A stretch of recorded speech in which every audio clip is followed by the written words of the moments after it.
So now that we've selected our paver, the next step is to get the site ready to put the pavers down. So what we need to do is, we've got our road base that we've put down between 70 and 100 mil, and we've compacted that through.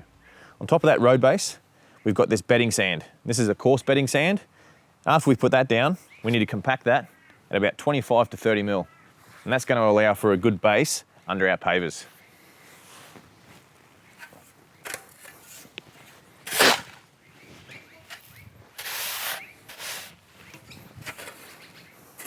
After we've got that bedding sand down,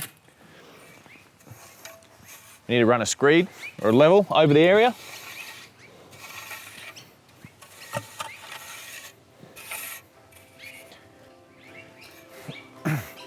And that will ensure for a nice even finish.